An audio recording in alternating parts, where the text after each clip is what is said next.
हिंदी आपके द्वार पर सुरेखा बख्शी के साथ इस चैनल में आप सब विद्यार्थियों का हार्दिक अभिनंदन। विद्यार्थियों, आज इस वीडियो में मैं कक्षा 12वीं हिंदी केंद्रित के अर्ह भाग 2 में संकलित काव्यपाठ बात सीधी थी पर लेकर प्रस्तुत हूँ। बात सीधी थी पर कविता श्री कुंवर नारायण जी द्वारा रचित है। कुंवर नारायण आधुनिक हिंदी साहित्य जगत के नई कविता आंदोलन के सशक्त हस्ताक्षर व तीसरा सप्तक के अग्रगण्य कवियों में से एक हैं। कुंवर नारायण जी के जीवन परिचय के बारे में यदि हम बात करें तो कवि कुंवर नारायण जी का जन्म सन 1927 में उत्तर प्रदेश में हुआ था। वे उत्तर प्रदेश के संगीत नाटक अकादमी के 1976 से 1979 तक उप पीठाध्यक्ष रहे और अज्ञेय द्वारा संपादित मासिक पत्रिका नया प्रतीक के संपादक मंडल के सदस्य भी रहे। यद्यपि कुंवर नारायण की मूल विधा कविता रही है, पर इसके अलावा उन्होंने कहानी, लेख व समीक्षाओं के साथ साथ सिनेमा, रंगमंच एवं अन्य कलाओं पर भी बखूबी लेखनी चलाई है। इसके चलते जहां उनके लेखन में सहज संप्रेषणीयता आई, वहीं वे प्रयोगधर्मी भी बने रहे। उनकी कविताओं, कहानियों का कई भारतीय तथा विदेशी भाषाओं में अनुवाद भी हो चुका है। 15 नवंबर 2017 को उनका निधन हो गया और साहित्य का ये आकाश एक जगमगाते सितारे से वंचित हो गया। कुंवर नारायण की विशेषताओं की बात करें तो उनकी भाषा सरल, सहज और बोधगम्य है। वे प्रतीकों और बिंबों के माध्यम से अपनी कविता को और भी सशक्त बनाना जानते थे। संप्रेषणीयता और पठनीयता उनकी कविता के प्रमुख गुण हैं। इनकी प्रमुख कृतियाँ इस प्रकार हैं: कविता संग्रह चक्रव्यूह, तीसरा सप्तक, परिवेश हम तुम, अपने सामने, कोई दूसरा नहीं इन दिनों, खंडकाव्य आत्मजयी, बाजश्रवा के बहाने, कहानी संग्रह आकारों के आसपास, समीक्षा विचार हैं आज और आज से पहले, मेरे साक्षात्कार, साहित्य के कुछ अंतर विषयक संदर्भ। अपनी उत्कृष्ट रचनाओं के कारण इन्हें खूब पुरस्कार व सम्मान प्राप्त हुए। ज्ञानपीठ पुरस्कार, साहित्य अकादमी पुरस्कार, व्यास सम्मान, प्रेमचंद पुरस्कार, राष्ट्रीय कबीर सम्मान, शलाका सम्मान, medal of Warsaw university, Padma Bhushan सम्मान।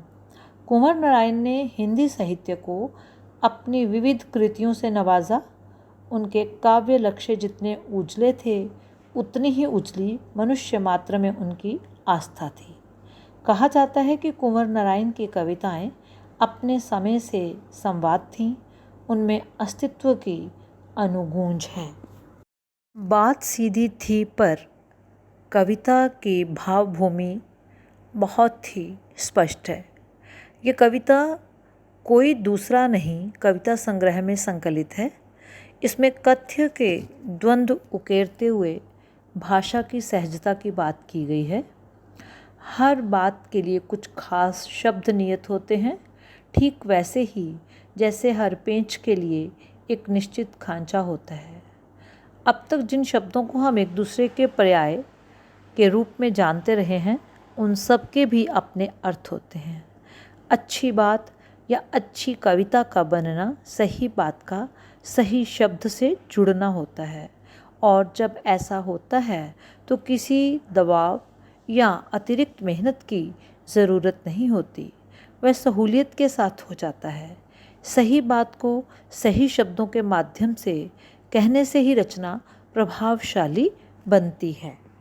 अब हम पाठ को आगे बढ़ाते हुए काव्यांशों के भाव पक्ष और शिल्प पक्ष पर बात करेंगे। बात सीधी थी, पर एक बार भाषा के चक्कर में ज़रा टेढ़ी फंस गई। उसे पाने की कोशिश में भाषा को उल्टा पलटा, तोड़ा मरोड़ा, घुमाया फिराया कि बात या तो बने या फिर भाषा से बाहर आए। लेकिन इससे भाषा के साथ साथ बात और भी पेचीदा होती चली गई। कवि कहते हैं कि वे जो बात पाठकों तक पहुंचाना चाहते थे वे बिल्कुल सीधी और सरल थी, परंतु वे उसे प्रभावपूर्ण भाषा में व्यक्त करना चाहते थे। भाषा को आकर्षक बनाने पर अधिक ध्यान देने के कारण कथ्य की प्रभावशीलता ही नष्ट हो गई और अस्पष्ट होती चली गई। कवि ने बात की सरलता को नष्ट होने से बचाने के लिए भाषा में संशोधन किया, शब्दों को बदला, वाक्य रचना में फेरबदल किया। उन्होंने प्रयास किया कि बात की सरलता बनी रहे तथा भाषा के दिखावटी स्वरूप से छुटकारा मिले, परंतु इससे बात व भाषा और अधिक उलझते चली। अब इस काव्यांश का काव्य सौंदर्य देखेंगे। सबसे पहले भाव सौंदर्य। कवि ने कविताओं की आडंबरपूर्ण भाषा पर व्यंग्य किया है। यहाँ पर कवि ने भाषा की जटिलता से ना बचने के कारण कविता के ही अर्थहीन हो जाने के तथ्य को प्रस्तुत किया है। शिल्प पक्ष को यदि देखें तो सबसे पहले भाषा। कविता में कथ्य के अनुरूप अत्यंत ही सरल, सहज, उर्दूनिष्ठ खड़ी बोली का प्रयोग किया गया है। ये एक विचार कविता है जिसे हम लयात्मक गद्य कह सकते हैं। काव्यांश में कवि ने भाषा की जटिलता पर व्यंग्य करते हुए अपनी बात को उल्टा पलटा, तोड़ा मरोड़ा, घुमाया फिराया आदि शब्द युग्मों द्वारा सार्थक व प्रभावशाली ढंग से अभिव्यक्त किया है। भाषा का चक्कर, टेढ़ी फंस गई, बात बने जैसे लोक प्रचलित प्रयोगों व मुहावरों के कारण अभिव्यक्ति सुंदर बन पड़ी है। बिंबों की यदि बात करें तो चाक्षुष बिंबों का सुंदर प्रयोग, भाषा के चक्कर में ज़रा टेढ़ी फंस गई, भाषा को उल्टा पलटा, तोड़ा मरोड़ा इत्यादि। शैली वर्णनात्मक एवं बिंबात्मक चित्र प्रधान शैली का प्रयोग किया गया है। अलंकार, साथ साथ में पुनरुक्ति प्रकाश, उल्टा पुल्टा, तोड़ा मरोड़ा, घुमाया फिराया में अंत्य अनुप्रास अलंकार का सुंदर निर्वाह हुआ है। छंद की दृष्टि से यहाँ ये कविता मुक्तक छंद में रचित है। जब बात भाषा के चक्कर में उलझ गई तो आगे की स्थिति को कवि बताते हैं कि सारी मुश्किल को धैर्य से समझे बिना मैं पेंच को खोलने के बजाय उसे बेतरह कसता चला जा रहा था, क्योंकि इस करतब पर मुझे साफ सुनाई दे रही थी तमाशबीनों की शाबाशी और वाहवाह। आखिरकार वही हुआ जिसका मुझे डर था। ज़ोर ज़बरदस्ती से बात की चूड़ी मर गई और भाषा में बेकार घूमने लगी। कवि कहते हैं कि जब सीधी सादी बात को व्यक्त करने के लिए आकर्षक और कठिन भाषा का प्रयोग करने की भूल कर ली तो भाव अस्पष्ट हो गया। कवि ने इस कठिन समस्या पर धैर्यपूर्वक सोच विचार नहीं किया, बजाय इसके कि वे बात पर भाषा के कसाव को ढीला करते, सरल बनाते, उसे और अधिक कसते जा रहे थे। कवि के इस प्रयास पर तमाशा देखने वाले लोग उसकी प्रशंसा और वाहवाही कर रहे थे। इस शाबाशी से भ्रमित होकर कवि भाषा के पेंच को और कसता जा रहा था। परिणाम ये हुआ कि कथन उसी प्रकार प्रभावहीन हो गया जिस प्रकार पेंच को जबरदस्ती कसने पर उसकी चूड़ी मर जाती है और वह कसने के स्थान पर बेकार ही घूमने लगता है। कवि अपनी बात कहने के लिए बनावटी भाषा का प्रयोग करने लगा। परिणाम वही हुआ जिसका कवि को डर था। जैसे पेंच के साथ जबरदस्ती करने से उसकी चूड़ियाँ समाप्त हो जाती हैं, ठीक उसी प्रकार शब्दों के जाल में उलझकर कवि की बात का प्रभाव नष्ट हो गया और वह बनावटीपन में ही खो गई, उसकी अभिव्यंजना समाप्त हो गई। काव्यांश के काव्य सौंदर्य की यदि बात करें तो सबसे पहले भाव सौंदर्य। कवि का कहना है कि भाषा की सजावट पर अधिक बल देने से कथ्य यानी भाव और विचार का संदेश और सहजता अस्पष्ट हो जाती है और रचना का मूल उद्देश्य ही समाप्त हो जाता है। शिल्प सौंदर्य में भाषा। कविता में कथ्य के अनुरूप अत्यंत ही सरल, सहज, उर्दूनिष्ठ खड़ी बोली का प्रयोग किया गया है। लोकप्रिय उर्दू शब्दों बेतरहा, करतब, तमाशबीन, साफ इत्यादि का सुंदर प्रयोग है। बेतरहा बेकार विशेषण का सटीक व सार्थक प्रयोग है। करतब शब्द में व्यंग्यात्मकता का भाव निहित है। शैली की दृष्टि से बिंब प्रधान व्यंग्यात्मक शैली है। नवीन बिंबों व उपमानों का सटीक प्रयोग, अमूर्त बात को मूर्त रूप में चित्रित करना नवीन प्रयोग को सिद्ध करता है। बिंब विधान की दृष्टि से पेंच खोलना, चूड़ी मर जाना, पेंच कसने के बिंबों से कवि का कथ्य काफ़ी प्रभावी बन गया है। अलंकार, बात की चूड़ी मर गई वह भाषा में बेकार घूमने लगी में मानवीकरण अलंकार का सुंदर प्रयोग है। बात की चूड़ी में रूपक अलंकार, वाह में पुनरुक्ति प्रकाश अलंकार है और छंद तो मुक्तक छंद है ही। कथ्य को प्रभावहीन होते देख कवि ने अपनी अगली स्थिति को स्पष्ट किया। हार कर मैंने उसे कील की तरह उसी जगह ठोंक दिया, ऊपर से ठीक ठाक पर अंदर से ना तो उसमें कसाव था ना ताकत। भाव ये कि कवि जब अपनी बात को स्पष्ट नहीं कर सका तो उसने अपनी बात को वहीं पर छोड़ दिया। जैसे पेंच की चूड़ी समाप्त होने पर उसे कील की तरह ठोंक दिया जाता है। जब चमत्कार पूर्ण भाषा का प्रयोग करके भी अपने सरल मनोभावों को व्यक्त करने में कवि असमर्थ रहा तो निराश होकर उसने भावों को उसी क्लिष्ट भाषा में बलपूर्वक भर दिया। उसका ये कार्य ऐसा ही था जैसे कोई पेंच की चूड़ी मर जाने पर उसे कील की तरह हथौड़े से ठोंकते हैं।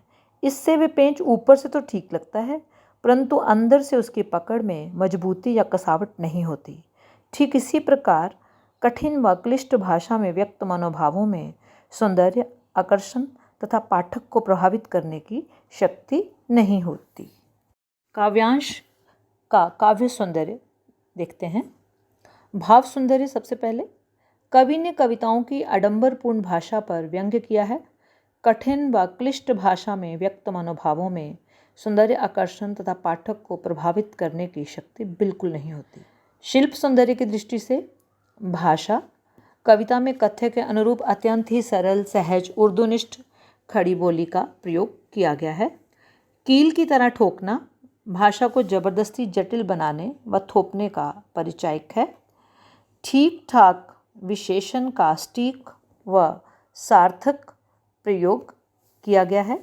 शैली की दृष्टि से बिंब प्रधान व्यंग्यात्मक शैली, नवीन बिंबों व उपमानों का सटीक प्रयोग, अमूर्त बात को मूर्त रूप में चित्रित करना नवीन प्रयोग को सिद्ध करता है। हार कर मैंने उसे कील की तरह उसी जगह ठोक दिया।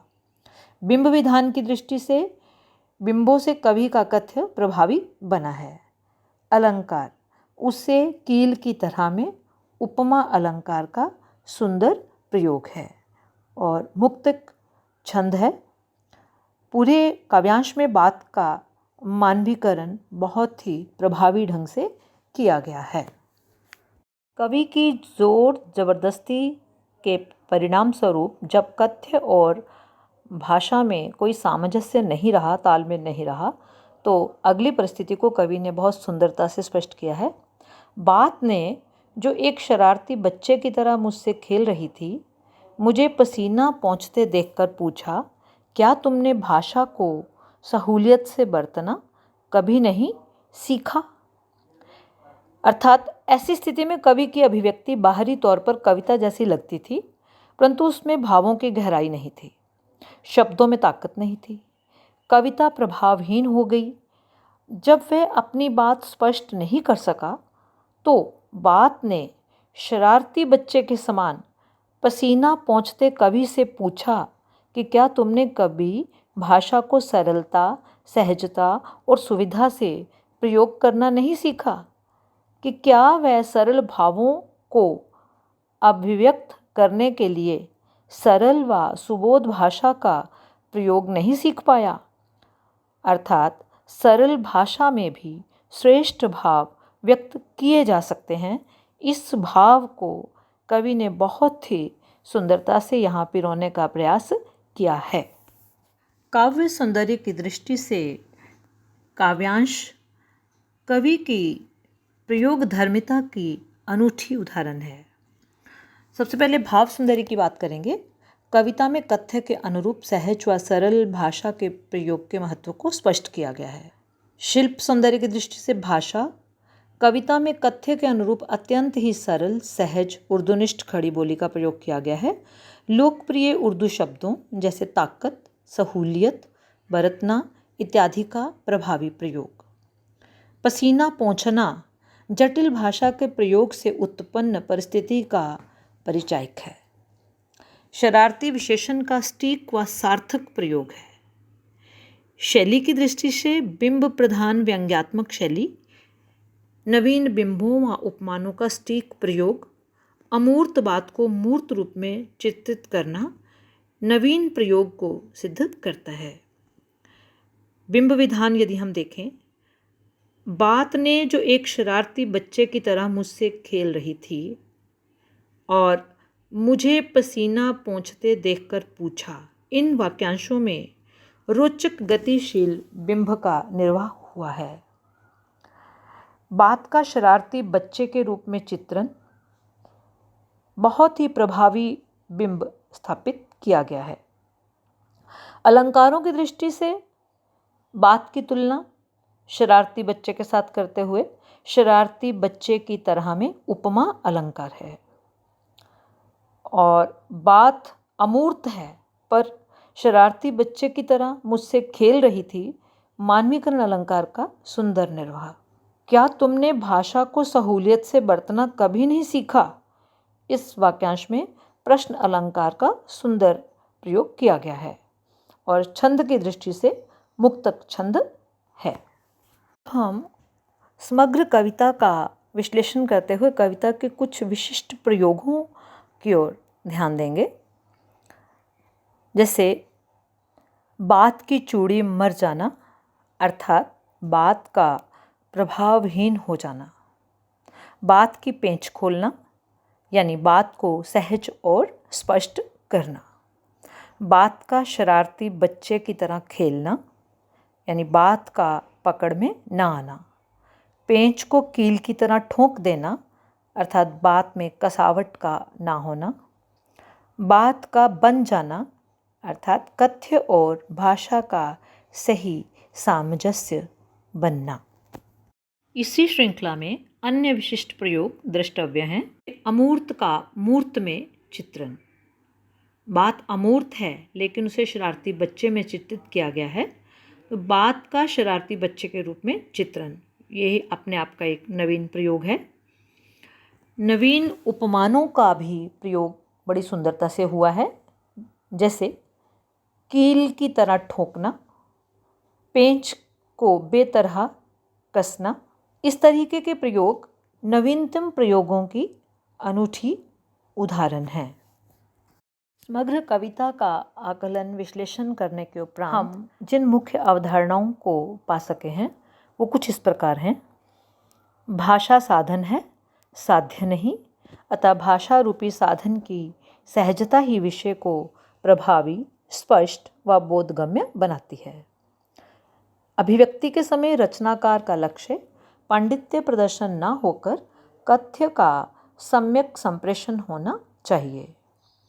भाषा की सहजता ही किसी अभिव्यक्ति के प्रभावी संप्रेषण का आधार है, अतः बनावट से मुक्त स्वाभाविक भाषा का भावों के अनुरूप प्रयोग करना ही भाषा को सहूलियत से बरतना है।